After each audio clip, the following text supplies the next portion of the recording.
Good morning. Welcome to another edition of Mark's Inspiration. Glad you could join me here today. As always, I need to set up straight here. I'm way down there. Today, yes, it's a cloudy, overcast, cool September morning in St. Louis, Missouri today. And as always, I hope it's great wherever you are in the world. If you're in the Caribbean, I am envious of you. I love the Caribbean. The breeze. You know, if the breeze didn't blow there, it would be really hot. But that breeze is always blowing. And it's beautiful. Whether you're sitting out in the sun or in the shade, the temperature is just perfect. I have not traveled much since the current health crisis. I'll say that. Got to be careful what you say here. I don't want to get banned for saying something that goes against the directive or the prerogative of whoever that is in power. But that's another topic. Today I'm going to talk about get up and do something. Many people sit around and they want to be successful. So what do? They go to the quick store and buy a lottery ticket, some scratch-offs, whatever, the Missouri Powerball, one of the nation Powerballs. Hey, I buy a ticket once in a while too. Maybe I'll get lucky. If you don't play, you'll never get paid, that's for sure. But am I taking action in other areas of my life? Yes, I am. Now, action. Tony Robbins says massive action. Well, I agree with that, but I have to do massive action along with intuition. If I go out there and try to make something happen by just my action alone, I usually end up getting miserable, and whatever I desire is farther away from me than when I started. But if I take intuitive action, and that can turn out to be massive action, then things just seem to flow to me. I believe in making a plan. It's good to make a plan, but your plan has to be flexible. You cannot see the future. You can't see the big picture. You don't know what it's going to take or actually how you're going to get there. Although with the plan, it gives you a direction to head off into. Excuse me. You have to head off in a direction. But what do most people do? They sit behind their computer or their Xbox, eating Cheetos, sitting in their Cheeto dust, wishing their life was better and wondering why it's not. But yet every day they think the same thing over and over and over again. Do they have anything different going on? No, because they're thinking the same things. It all begins with their thought. When you think about your big desire, what do you think? Oh, I don't have enough money to do that. Or I can never do that. Or so-and-so's doing it, but God, he's just so much better than me. No, the only difference is so-and-so, or let's call him Jim. Jim got off his butt and did something. And he not only did something to begin, he continued to do something even when it looked like there was no way he was ever going to get there. He continued to do something when he was sick. He continued to do something when he was injured. He continued to do something even when his teachers and all those people he admired said, you need a plan to fall back on. What if you don't become, let's say, a great musician? You got to have something to fall back on. No, he just kept going. I liken it to the Spanish conquistador that went to Mexico and they burned the ships. See, there was no way to go back. They had to go forward. People will tell you, you need a backup plan. Now, I'm not against having a savings account or something else you can do. But if you have a backup plan that is sending a message to your subconscious mind that you may not make it, and you don't need those messages. You need to believe that you're going to make it. Either succeed or die. That's the attitude you have to have. I spoke at a meeting last night and someone said to me, they had known me for many years, probably 30 years, close to 30 years. He said, the one thing that I notice about you, Mark, is you always get up and try again. You failed so many times, but you never quit. And I thought about that, and he's true. It's true what he said. I do get up and try again, but I don't know why. But what else is there? When he said that, I thought, what else is there? What I'm going to do? Lay down, sit home, watch TV? What other choice do you have? And you can do, you got that choice. You can do that. Sit there and be miserable and wish you had something, wish you were something, wish you were somebody. Is that the kind of life you want to live when it's too late and you got, what, a few hours left to live, and you look back upon your life, and because you were afraid, you didn't try to do anything that you really wanted to do? Failure doesn't kill you. I just started this big job, right? It's the biggest job I've ever done. Okay, I started bidding this job in the spring, and they wanted it done 2 or 3 different ways, and I bid it and rebid it and added amendments and etc., etc. And I finally got the job. Okay, was I afraid? Yeah, I was afraid. I mean, the problem, I say the challenge with a big job is if you misestimate one area that how do I say, it can add up to, it's just different. If you bid on a small job and you don't bid as much, you don't bid enough, it's no big deal. You finish in a week. This is like a 6-week job. If I miscalculate, it could run into thousands of dollars, okay? I bid it, rebid it. Finally, when I made the last bid, I added $5,000 onto 2 components, another $10,000 onto 2 components of the job, because I thought, I've done big jobs like this before, not quite as big as this one. And it always turns out to be more work than you expected. Okay, so I got the job. My bid was close. It was actually a little higher than one of the other gentlemen, but they know the quality of my work, so they hired me. And that's another thing you want to remember. You have got to provide quality to people. Quality service, quality products. Don't skimp. Don't cut corners. It does not pay off. That person you skimped on or cut corners with may never know it. But when you go to bid and you meet your next client, he will somehow intuitively pick up on that. He may not know he's picking up on anything, right? But there'll be something about you that he just doesn't quite feel good about. People make decisions on emotions. Then they logically rationalize them to make it out like they made a logical decision. But it's emotions. And people can feel that. We're all connected somehow, some way. I don't know how that works. I just know that it does. So when I go to bid a job, they know that I'm going to do the best that I can. Okay, I'm going to give them a great job. I'm going to do a good job. Okay, not a good job, a great job. Nothing worse than good job. Great job. Excellent service. And as I'm thinking about that, there's one other thing I need to do on this job as we go. We're cleaning it off right now. I haven't quite figured out how I'm going to do it yet, but I'll figure something out. That's going to look good when I'm done. It's going to be the best quality they can get from anyone, and that's what I want. So you always have to remember that to do more than you're getting paid for. Do that little extra. Go the extra mile. There are no traffic jams on the extra mile. So, but first you've got to get out from behind that Xbox or that computer, looking at the girls on the dating sites or playing that game or talking to people around the world as you're blowing up whatever it is you guys blow up on Xbox. I don't know. And do something with your life. Get out there and meet some people. I meet people all the time that I never would have the opportunity to meet were I not doing what I'm doing. I have something to talk to you about. I have something to share with you. So I started the big job, the fear. It's like now I'm there, it's like, it's not that big.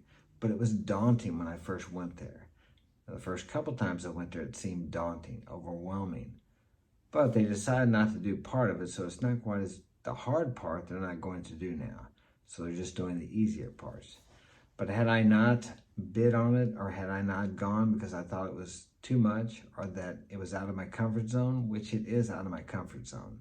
Now that I'm there, though, I'm thinking, why was I so afraid of this? Why was I so nervous about it? Because it was something I had never done before. It was out of my comfort zone. You have to find ways to make yourself uncomfortable. And even if you don't seek those ways, like taking a cold shower every morning, that's a little uncomfortable. Try that one. I do that every morning. Do I enjoy it? Yes, after I'm done. Wim Hof says, a shower a day keeps the doctor away. And I find that is probably true. Since I started taking a shower every day, I don't get sick anyway, but the shower invigorates me and lifts me up. Nothing like ice cold water, and it's pretty damn cold here in Missouri.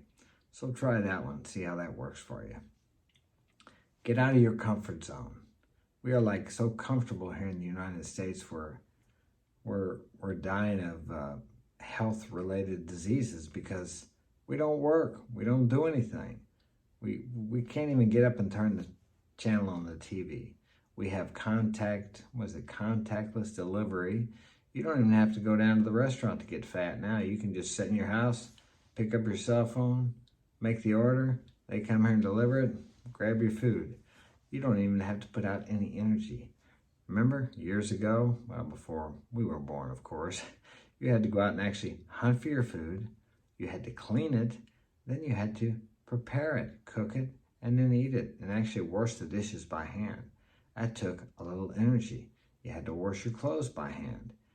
Now, not when I was born, they had machines, but I remember when my grandma used a wringer washer.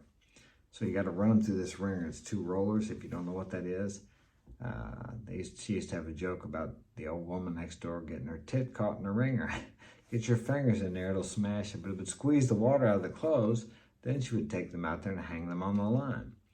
The point I'm making here is we used to have to work, but everything is made so easy and so comfortable. We're soft. As a nation, we have become soft. It's no wonder other nations laugh at us. We live better than 85% of the people in the world here. You know, we have cars, we have washing machines, we have dryers, we have stoves. What is it? I think 75 to 85% of the people got up this morning to look for firewood to cook on. But if you live here in the U.S., you just think, oh, you don't realize that. All of us need to get out of the country for about 6 months and see what the world's really like. You might appreciate it here. I know there was some talk about defunding the police here a while back. You have no idea how safe it is compared to other countries. I lived in a third world country for 6 years, and it's like living in the Wild West. They still, they still lynch people there. Here's what they do. If you steal something, they will chase you down, beat you up, and then pour gas on you and burn you. And guess what? The police won't stop them. You know why? Because they have about 20,000 police in this country, and they need 40,000. That stuff goes on all the time, and a lot of things worse than that. Well, maybe not worse than that. That's pretty bad. Getting beat up and burned a lot. The point is, the United States, regardless of the shootings in the cities, is probably one of the safest places in the world to live. I think Japan's one of the safest place in the world. But I would fly back into the country, and I've been out over 30 times to other countries in the world. And there was always that feeling of security, safeness, and cleanliness. You don't believe how dirty it is in some of these other countries. They just throw their trash over the fence. It's in the streets, it's everywhere. They don't have people cleaning the roads. You got people walking all over the place. They go to the bathroom on the side of the road right in front of you. I mean, I don't think anything of it, but up here people would be aghast. They would take those people to jail and call them a pedophile, I suppose. You just don't know how good you have it here. You really don't. And you cannot get the full impact of it by looking on TV and seeing a Feed the Children commercial or something. Yes, it's really like that. There are kids like that sitting around begging for food in other countries. Hundreds of thousands of them. I don't know how many people die every day in the world of starvation, of drinking unclean water. All we have to do here is turn on the tap. And then most people, the young people, don't want to drink that tap water. I've been drinking tap water all my life. I drink bottled water too. But that is clean water. It's got chemicals in it, I agree, but it won't kill you. Maybe in a period of time, there might be something in there that might make you sick. But these people in other parts of the world are dying from drinking water that you wouldn't even want to touch. That's how dirty it is. But you must have water to live. Unfortunately, some of this water kills them. And I'm as guilty as anybody. Before I started leaving the country, I felt entitled. I never appreciated a washer and a dryer. Why would I? We had one all our life. And air conditioning, heating, I never thought anything about it.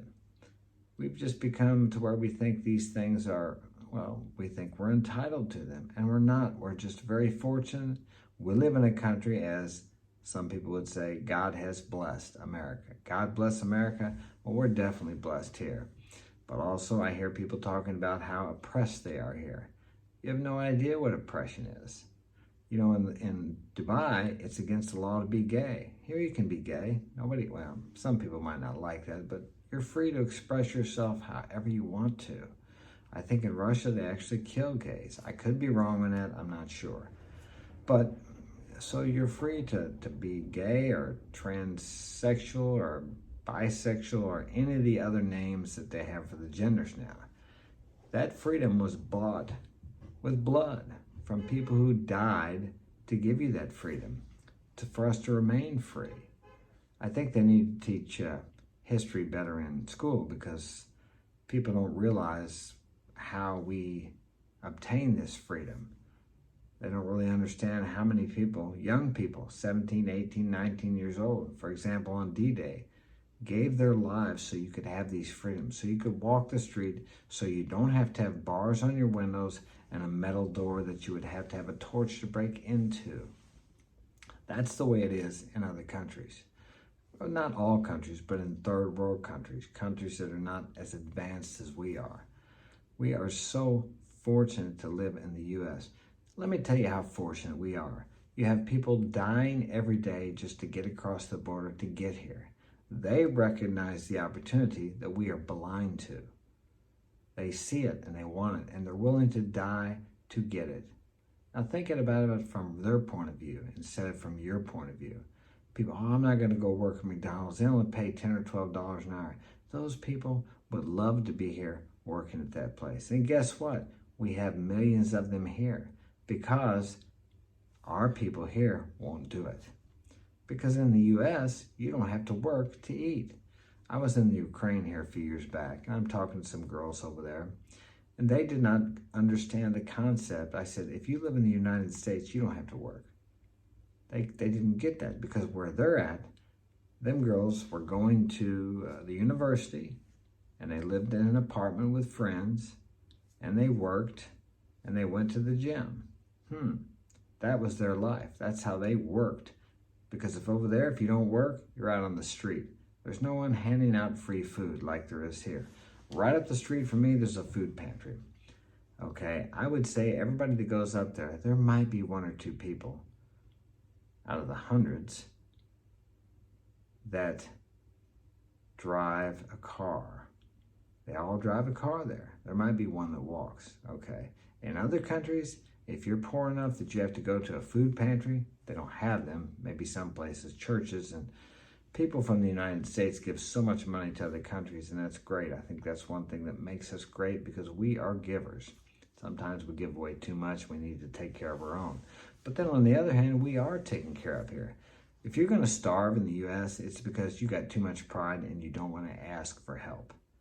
I mean, they give away, I don't know how much around here, and my city is not poor. So if you're on the street and you're poor, it's because you, for some reason, won't ask for help, or you won't receive it, or you won't accept it, or whatever it happens to be. You would rather live on the street, or you would rather go hungry. Maybe you're a drinker, maybe you're a drugger, I'm not sure what it is, but the opportunity is here for you to live a good life. The poor people in the United States would be considered rich in many third world countries. I've driven down the road in third world countries where kids were standing out on the road hoping the passersby in the cars and the buses would give them a few pennies or some kind of food. They're skinny, and they're skinny, unlike the people that I see going to the food pantries here in the U.S. They're all overweight and obese. No, not all. I would say 95%, if not more, are overweight and obese and out of shape. These kids and these families in other countries, they are hungry. They are skinny. They are underweight because they're not able to eat. So the reason I'm bringing all this up is we just have gotten to where we don't even appreciate that. Feed the hungry. Today, I don't know how many people, as I'm doing this video, many people will die of starvation-related diseases today. Or in the moment I'm making this video. Think about that. And we live in a country where We eat too much. We throw away enough food probably to feed 2 or 3 countries in another world. Now, I'm not saying that to you to make you feel guilty. I'm just telling you that to look at things from a different perspective. This land is so abundant. So abundant. When I go to Walmart, 95% of the people are overweight, probably 75% are obese. I mean, for me to find a thin person, to say nothing about someone who's in shape in my city, it's rare. I live in a rural area, a little bit north of St. Louis. It's just incredible. I mean, these men, women, severely obese, have these carts full of pre-processed food. And many of them are using the debit cards from the social services, government, the welfare, whatever you want to call it. And I have nothing against it. I myself was on welfare at one time because I had to take care of my father. He was dying for about 4 years. He was sick, couldn't take care of himself, and he passed away. I couldn't work. I had 6 kids, so I was glad to get that. It was a little embarrassing for me, but once again, that was something that I needed to level my pride. It took a lot to beat me down to my right size, and I don't know if I'm there yet or not, so I could deliver this message to you today. I probably would have been too afraid to get on here maybe if I make a mistake. I don't edit my videos. I screw up, too bad, so what? I see some of these videos and they're so chopped up, it drives me crazy. No one expects you to be perfect, and don't wait till you're perfect until you do something. We have a podcast going on now. 2 or 3 times our sounds went out. Yeah, whatever, okay? We're doing the best we can. We learn as we go. If you're afraid to fail, you're never going to be successful. Some of the greatest successes of all times have been the greatest failures of all times. Yeah, you can be embarrassed. So what people think? Who cares what people think? It's none of my business what you think of me, but it is my business what I think of myself and what I think of you, because that's what affects me. You can do whatever you want to do. You can be whoever you want to be, but it first begins here. You have to believe that. You have to believe that. My old boxing coach used to say, you are what you think you are. So ask yourself, what do you think you are? Who do you think you are? Don't talk about yourself like you're stupid. I hear people talk about themselves like they're ignorant. You tell yourself that over and over again, you become that. You have great potential within you. Everyone does. And if you live here in the U.S. or any first world country, you have opportunity that is overflowing into your life. And if you can't see it, it's because you don't believe it's there. Why do these other people die to get here? Because they can see it. We sometimes don't know the contrast. That's the problem. We can't see. We've only known this, and we don't know how bad it can be. And that's great. We live in a country where we don't have to worry about that, at least today. That could change. I could go down to the DFS office right now, the family services. I could sign up for this or sign up for that if something happened to me and I couldn't work. Well, maybe not, because you have to have, it's like you have to not work for like a year or 2 before they'll give you any money. But if you're a person that just gets hurt or something happens, it's a little more difficult. But I have to swallow my pride and do that. I have no one else here. It's just me and my kids, my 6 kids. I have no family. I have a brother, but we don't talk too often. We're on good terms, but it's just kind of the way it is up here in the U.S.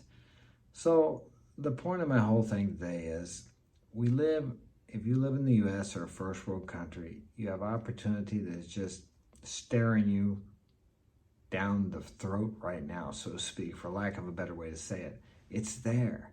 You just have to open your eyes to see it. And you can be all that you want to be and do what you want to do. You can. I've done everything in my life I've ever wanted to do.